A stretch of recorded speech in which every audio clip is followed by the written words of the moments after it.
Well, here's today's big dirty secret. We didn't feel like doing the show. Ladies and gentlemen, welcome to the eComm Growth Show. Let's go.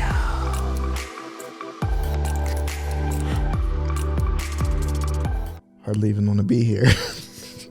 And we weren't inspired. We're thinking, what topic are we going to deliver on today? And we're like, I don't know. Not inspired, not feeling it. And then we're like, well, should we make something up? And we're like, no, it doesn't feel authentic to us. Dude, one thing that's so hard to do is like talk about something and harp on things that we've already talked about and just do that over and over. And I know some people really care about, specific metrics in an e-commerce store, but let's be real, dude. Sometimes in your marketing, you don't always want to show up. That's true. Dude, today is one of those days, we're right in the middle of some unrest. We've had a long yet productive day, good day here at work. Yeah. But when it comes time to sit down and drop some knowledge bombs, some nuggets, I'm just feeling a little empty. And you know what? We wanted to share that because I think there's this need to always be on, always be performing in front of people, especially if you have some kind of platform where people are viewing you and looking at you from, if you're in a leadership role, let's just say that. I feel like there's this need to always be on and perform. I don't know if need's the right word, but a pressure maybe that we put on ourselves. And today we're like, let's just remove that pressure. Let's be honest and say we don't really want to be here, but I think there's a big value in still showing up and doing things, even if you don't feel like doing them. Yeah. Because we value the consistency and showing up day in and day out. I mean, we wouldn't do this forever, obviously, right? Because we'd hate business, but there are times in the business that we don't want to show up to certain things, but we have to anyways. Dude, and sometimes, our whole goal in this is our whole goal as a business, as a company, has always been to empower and liberate. We're equipping people to be successful. And sometimes you don't need to hear 3 to 5 ad hacks. No.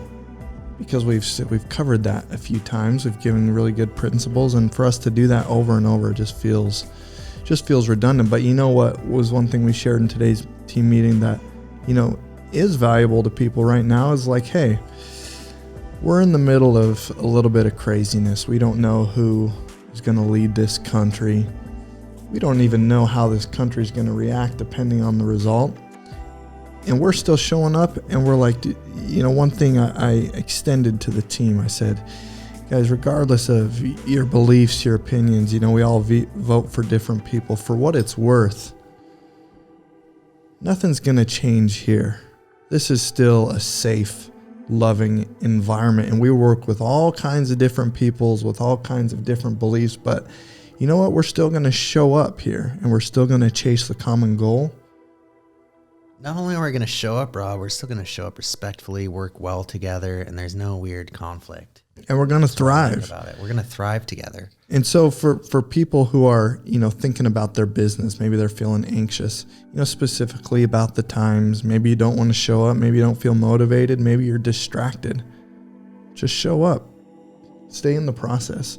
One thing you said earlier is that reminded me of something I read today. I'm going through the book Good to Great again. We read that. I read that like 4 years ago. But you said there's like this. Let me just stop you.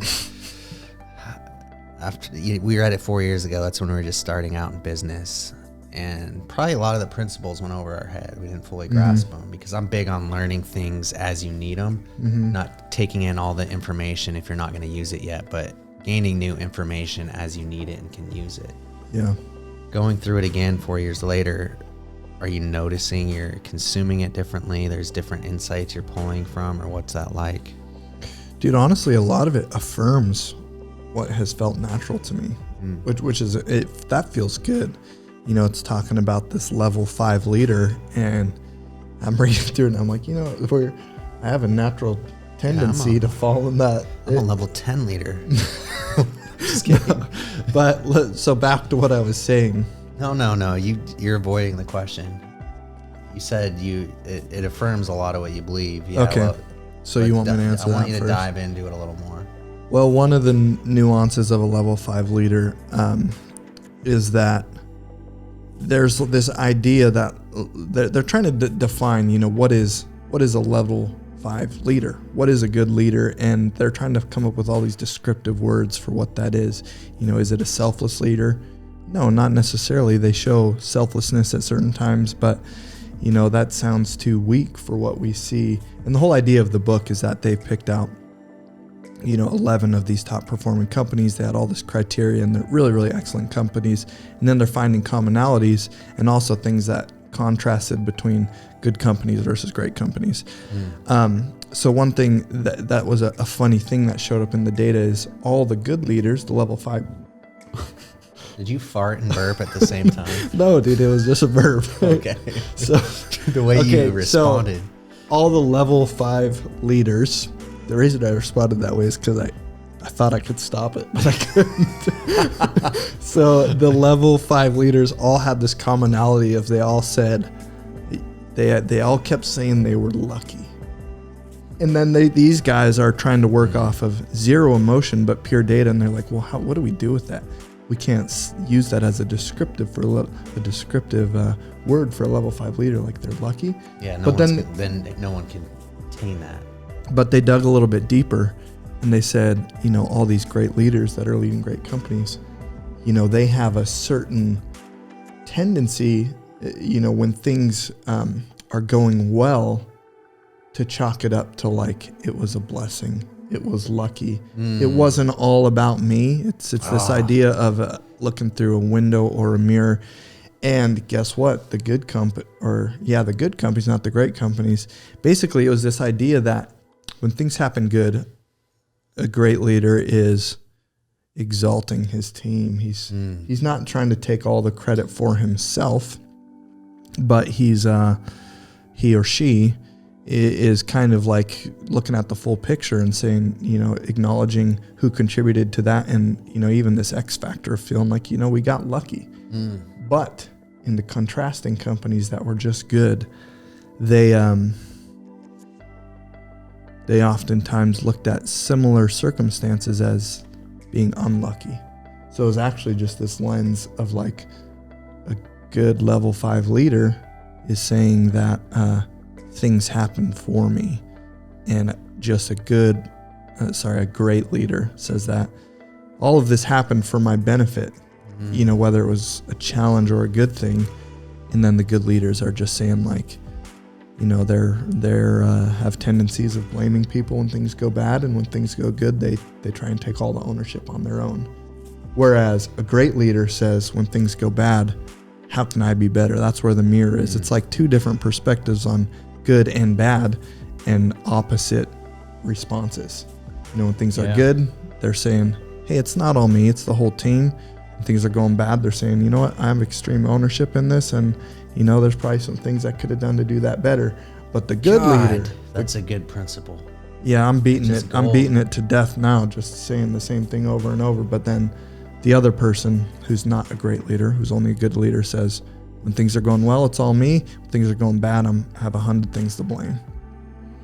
So I'm glad I asked you that, dude, because that was a good tangent. And that's something I recognize is something that we have a natural tendency towards. So that's why I'm saying it's affirming. But now, going back to my original point. Let's get back to where you were headed. Is you said there's this pressure to feel like you always got to show up. You always got to be motivating and have this certain charisma. A great leader doesn't necessarily have a charismatic personality. They have very charismatic values, goals, principles, standards.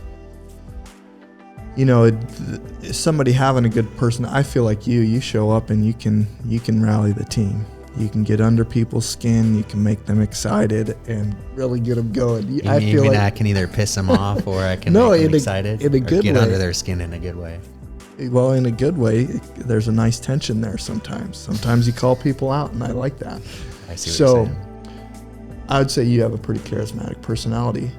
That doesn't not required. It's not a requirement. Yeah. It can be there. It doesn't have to be there. What does matter is your goals, your standards, for us to demand excellence in every single campaign that Shopanova launches. That's charismatic in itself. And there's actually not a huge pressure for us to show up like puppy dogs at every team meeting. And we've talked about this before. You got to go and just pump someone up artificially. That'll only last a few hours, and then they're back down to where they were. And that's another thing where you maybe thought you made that up, but that was in a book we read 4 years ago. So now going through it again, it's like, oh, maybe that's where I learned it. Maybe I learned it there, and I didn't even give credit where credit was due. Thanks, Jim Collins. I thought I made that up. I always accidentally call him Phil Collins. Oh, Shoe Dog. I think he's the guy that sings, "You can feel it in the Who is air tonight." Oh, Phil Knight. Phil Knight was the Nike Shoe Dog. Yeah, exactly. We're getting our leaders mixed up now.